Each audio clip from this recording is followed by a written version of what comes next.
Watching Closing Bell on CNBC.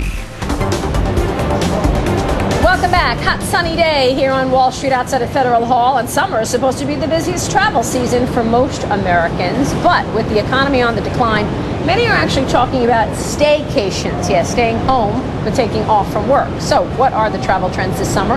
Joining me now with more on that and talking about some of the deals out there is Pauline Frommer. She's creator of the Pauline Frommer's Travel Guides. Pauline, nice to have you back on the show. Great to be back. Thank you. So how tough is it out there? Travel down? Travel is down a good 23% across the board. It's a very rough time for people in the travel industry. And if you look at the travel industry, by some estimates, 1 out of every 11 Americans works in it in some way. If you look at transportation, restaurants that cater to travelers, museums, attractions, other things. So it's bad for the whole economy when travel is down. So what should we be doing? Let's say you want to take some time off, but you don't want to break the bank doing it. You know, you're not going to break the bank this summer. That's the thing about it. So few people are traveling that the deals are astounding. Sometimes you don't know what to ask, though, and you know, like you should be asking for deals, right? You should be asking for deals. You should be bargaining, especially in certain sectors of the industry. So, for example, vacation homes.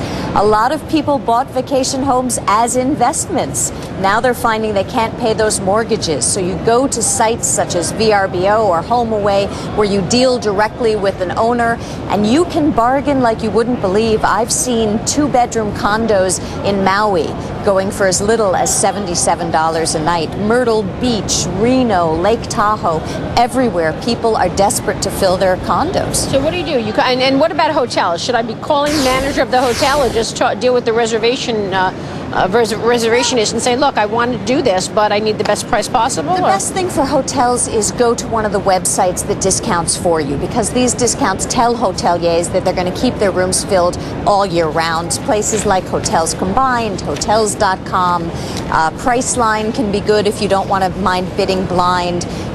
There are a lot of deals out there. It's not all bad news in terms of the environment right now. I know you have 2 of your latest books. Tell me what you're seeing. Well, it's bad news for the people in the industry. It's good news for people in travel. Absolutely. For example, we all know Mexico has had a very rough time of it. First with the drug wars and then with swine flu.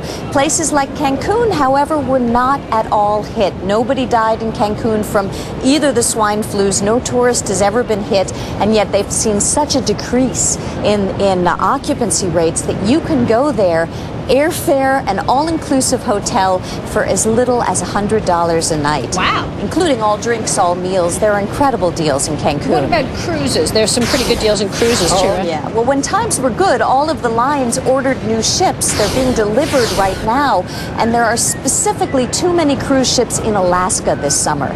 So if you're looking for a last-minute deal to Alaska, you'll pay as little as $399 per week in August. Last year, you would have paid double that. A cruise in Alaska for under $400, that's pretty good. You wrote a book on Hawaii and Vegas. What are the stories there? Well, in Hawaii, they've lost about 25% of the flights in. That has really depressed hotel rates. We're looking at very nice places you can get for $70 or $80 a night.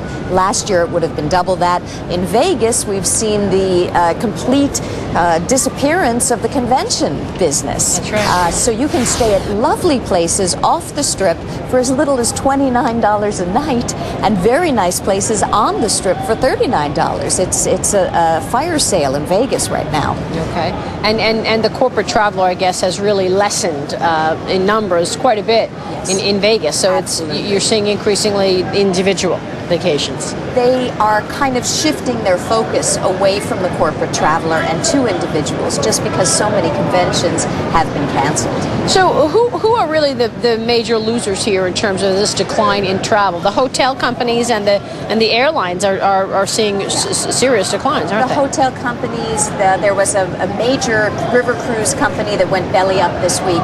What the consumer needs to do is they need to protect themselves because a lot of travel companies are going to go bankrupt. So this year, more than any other, you may want to consider getting travel insurance. And how expensive is travel insurance? That'll really depend on what you're insuring. You don't need it for a hotel night or for an airfare, but if you're booking a cruise, if you're going to rent a condo, if you're looking at a tour package, you should get it, definitely.